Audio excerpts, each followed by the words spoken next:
നമസ്കാരമുണ്ട്. ഇത് മോദിയുടെ വ്യാമോഹമാണ്, കോൺഗ്രസിനെ പിളർത്താം എന്നുള്ള വ്യാമോഹമാണെന്നാണ് പറയുന്നത്. അത് ശരിയാണോ? അല്ല, മോഡിക്ക് അങ്ങനെ പല വ്യാമോഹങ്ങളുണ്ട് സാർ. മോഡിയുടെ മോഹങ്ങളെല്ലാം പൂവണിഞ്ഞുകൊണ്ടിരിക്കുകയല്ലേ സാർ. ഞാൻ എന്റെ പരിമിതമായ അറിവ് ശരിയാണെങ്കിൽ കേൾക്കാമോ സാർ? കേൾക്കാം, പറഞ്ഞോളൂ. 95 തെരഞ്ഞെടുപ്പുകളിൽ പരാജയം നേരിട്ടിരിക്കുകയാണ് രാഹുൽ ഗാന്ധി. ഇനിയിപ്പോ ഈ വർഷം തന്നെ ഏകദേശം 100 തികച്ച് സെഞ്ചുറി അടിച്ച് വിരമിക്കാമെന്നാണ് എനിക്ക് തോന്നുന്നത് ഇന്ത്യൻ രാഷ്ട്രീയം നോക്കുമ്പോൾ. പിന്നെ KC വേണുഗോപാൽ സാറിനോട് പറയാനുള്ള ഒരു കാര്യം, അദ്ദേഹം ഡൽഹിയിൽ സ്ഫോടനമുണ്ടായി അരമണിക്കൂർ ശേഷം പറഞ്ഞത് ആഭ്യന്തരമന്ത്രി രാജിവെക്കണം. ഒരു പ്രശ്നം രാജ്യത്ത് നടക്കുമ്പോൾ ഉള്ള ആഭ്യന്തരമന്ത്രി രാജിവെച്ചിട്ട് വീട്ടിൽ പോയിരുന്നാൽ എന്താവും സ്ഥിതി എന്നുള്ള ബീഹാറിലെ ജനങ്ങൾക്ക് ബുദ്ധിയുള്ളതുകൊണ്ട് അവർ ആലോചിച്ചു. ഇനി രാഹുൽ ഗാന്ധിയുടെ വോട്ട് ചോരിയെ പറ്റി പറയാം. രാഹുൽ ഗാന്ധി തെരഞ്ഞെടുപ്പിന്റെ ഒരു ചെറിയ സംശയം കൂടി ചോദിച്ചോട്ടെ ശ്രീ ബാലകൃഷ്ണൻ. ഇപ്പോൾ വ്യാപകമായി സോഷ്യൽ മീഡിയയിലൊക്കെ ഓടുന്ന ഒരു പ്രസംഗം പ്രധാനമന്ത്രി നരേന്ദ്രമോദിയുടെ പ്രസംഗമാണ്. അത് മുംബൈ ടെറർ അറ്റാക്കിൻ്റെ സമയത്ത് അദ്ദേഹം നടത്തിയ പ്രസംഗമാണ്.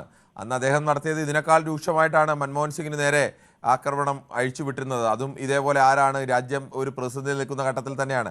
അതൊക്കെ എല്ലാ കാലത്തും പ്രതിപക്ഷ പാർട്ടികളുടെ നേതാക്കൾ, അന്ന് അദ്ദേഹം പ്രതിപക്ഷത്തായിരുന്നുകൊണ്ട് അദ്ദേഹം പറഞ്ഞു. ഇപ്പോൾ ഇവർ പ്രതിപക്ഷത്തായിട്ട് ഇവർ പറയുന്നു. അതിനപ്പുറത്തേക്ക് ഇവർ പറയുമ്പോൾ അതൊരു മഹത്തായ തെറ്റ് പാപമായി മാറുകയും BJP-ക്കാർ പറയുമ്പോൾ അത് ശരിയായി മാറുകയും അതെങ്ങനെയാണ്? അങ്ങനെയല്ലല്ലോ സാർ. പിന്നെ എങ്ങനെയാണ്? മോഡി ഭരിക്കുമ്പോൾ ഉണ്ടായ അറ്റാക്കിന് അതിനൊക്കെ പരിഹാരം ചെയ്യുകയും അതിന്റെ പ്രതിവിധി ചെയ്യുകയും ചെയ്തിട്ടുണ്ട്. ബോംബെ അറ്റാക്കിൽ എന്താണ് ഇവർ ചെയ്തത്? എന്താണ് ബോംബെ അറ്റാക്ക് ചെയ്തത്?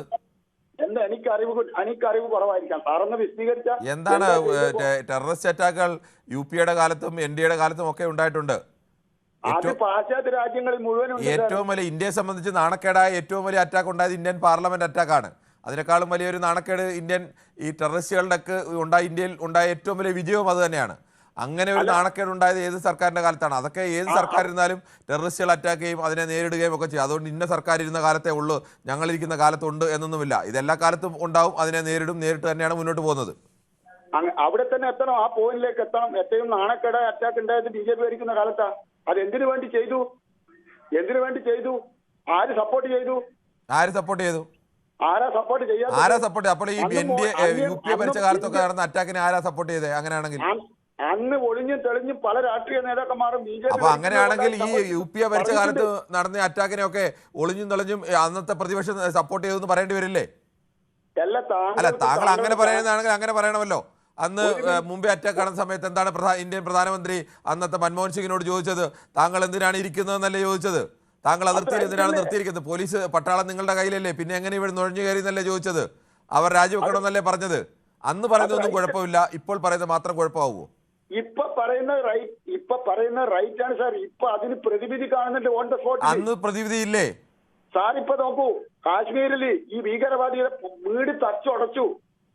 ഭീകരവാദിയുടെ വീട് കൊണ്ടാണോ ഇതിന്റെ പ്രതിവിധി ഉണ്ടാകുന്നത്? ഒരു രാജ്യത്ത് ഡൽഹിയിൽ വരെ സ്ഫോടക വസ്തുക്കളുമായി വന്ന് രാജ്യത്തിന്റെ തലസ്ഥാനത്ത് വരെ വന്ന് ഇത്രയും കിലോ സ്ഫോടക വസ്തുക്കളൊക്കെ എത്തിക്കാൻ കഴിഞ്ഞെങ്കിൽ നമ്മുടെ വീഴ്ച തന്നെയാണ്. ആ വീഴ്ചകൾ പല കാലത്തും ഉണ്ടായിട്ടുണ്ട്. അത് ഇപ്പോൾ ഞാൻ പറയുന്നില്ല NDA-യുടെ കാലത്ത് മാത്രമാണെന്നൊന്നും, UP-യുടെ കാലത്തും ഒക്കെ പല ഘട്ടത്തിൽ ഇങ്ങനെ ഉണ്ടായിട്ടുണ്ട്. അതുകൊണ്ട് UP-യുടെ കാലത്ത് ഉണ്ടാകുന്നതെല്ലാം മോശപ്പെട്ടതും ഇപ്പോൾ ഉണ്ടാകുന്നത് മഹത്തരം എന്ന് പറയരുത്, അത്രേ ഉള്ളൂ. സാർ ഒരു മിനിറ്റ്, സാർ ഇത്രയും പറഞ്ഞല്ലോ, പ്രതികരിച്ചോട്ടെ. ഈ കോൺഗ്രസുകാർക്ക് ഈ വീഴ്ചയിൽ നിന്ന് പിടിച്ചു നിൽക്കാൻ അങ്ങനെ പലതും പ്രസംഗിക്കേണ്ടി വരും. സാറും ന്യൂസ് 18 നെറ്റ്വർക്കും ഇവർക്ക് PR വർക്ക് ചെയ്യാൻ ദയവായി ഞങ്ങൾക്കാരുടെയും PR വർക്ക് ചെയ്യേണ്ട കാര്യമില്ല. ശ്രീ ബാലകൃഷ്ണൻ വടകരയ്ക്ക് അഭിപ്രായം പറയുമ്പോൾ അത് താങ്കൾക്ക് എന്ത് വന്നാലും ഒരു പാർട്ടിയെ മാത്രം അനുകൂലിക്കുകയും മറ്റുള്ളവരെല്ലാം മോശക്കാർ, താങ്കളുടെ പാർട്ടിക്കാർ മാത്രം മഹത്തായ പാർട്ടിക്കാർ എന്ന് പറഞ്ഞാൽ സ്വാഭാവികമായും പ്രതികരിക്കും. അല്ല, അങ്ങനെയല്ല സാർ. ഇപ്പൊ ബീഹാർ നോക്കൂ, നിങ്ങൾ ഇവിടെ തിരുവനന്തപുരത്ത് താങ്കൾ ഈ ടെറർ അറ്റാക്കിന്റെ കാര്യമാണല്ലോ പറഞ്ഞത്. ടെറർ അറ്റാക്കിന്റെ കാര്യത്തിൽ ഏതെങ്കിലും ഈ സർക്കാർ വന്നതുകൊണ്ട് മുൻ സർക്കാരുകളേക്കാൾ മെച്ചമാണ് എന്നുള്ള എന്തെങ്കിലും അവസ്ഥ വല്ലതും ഉണ്ടോ? ഇല്ലല്ലോ. ഉറപ്പായിട്ടുണ്ട്. എവിടെയാണ്? അപ്പോഴല്ലേ ഇപ്പോൾ ഡൽഹിയിൽ കഴിഞ്ഞ ദിവസം നടന്നത്. ജനവിധി തരുന്നില്ലേ സാർ? ജനകീയ കോടതിയാണ് ജനവിധി മതമൊക്കെ തമ്മിലുണ്ടാകുന്നത്. താങ്കൾ തന്നെയാണ് ഇതിനെയൊക്കെ മറ്റു രീതിയിൽ പറഞ്ഞത്. അതുകൊണ്ടാണ് ഞാൻ പറഞ്ഞത് ഭീകരവാദികൾ എല്ലാ കാലത്തും ഉണ്ട്, എല്ലാ കാലത്തും അവരെ സഹായിക്കുന്ന ആളുകളുണ്ട്. അതിനെതിരെ രാജ്യം പുറവരുത്തിക്കൊണ്ടിരിക്കുക. അത് NDA ഭരിച്ചാലും UP ഭരിച്ചാലും ഒക്കെ ചെയ്തുകൊണ്ടിരിക്കുന്നതാണ്. അല്ലാതെ ആ സമയത്ത് ചെയ്യണ്ട. ഇപ്പൊ തന്നെ CPI-യുടെ അക്കൗണ്ട് ബീഹാറിൽ പൂട്ടി. ആരുടെയാണ്?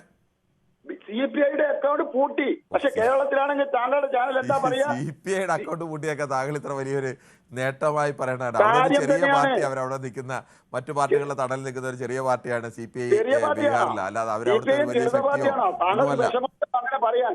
ഇടതുപക്ഷ പാർട്ടികൾ ചെറിയ പാർട്ടിയാണ് സാർ, ഇപ്പോഴെങ്കിലും സമ്മതിച്ചല്ലോ. ഈ ഇടതുപക്ഷ പാർട്ടികൾ ബീഹാറിൽ ചെറിയ പാർട്ടിയാണ്. അതിന് സംശയം എന്താ? ആ അതങ്ങനെ പറയണം. കേരളത്തിൽ BJP ചെറിയ പാർട്ടിയാണെന്ന് പറയുന്നത് പോലെ തന്നെയാണ്. എനിക്കറിയാം സാറിന് അത് പ്രയാസം ഉണ്ടാവുന്നു. എനിക്കെന്തിനാണ് പ്രയാസം ശ്രീ ബാലകൃഷ്ണൻ? ഈ വോട്ട് എണ്ണുന്ന സമയത്തും സാറ് സങ്കുചിത സംസാരങ്ങൾ സംസാരിച്ചിട്ട് ചാനലിൽ. ശരി ബാലകൃഷ്ണൻ, ശരി, നടക്കട്ടെ താങ്കളുടെ അഭിപ്രായം. അങ്ങനെ ശ്രീ കുഞ്ഞഹമ്മദാണ് കാലിക്കട്ടിൽ നിന്നും. ശ്രീ കുഞ്ഞഹമ്മദ്, താങ്കൾക്ക്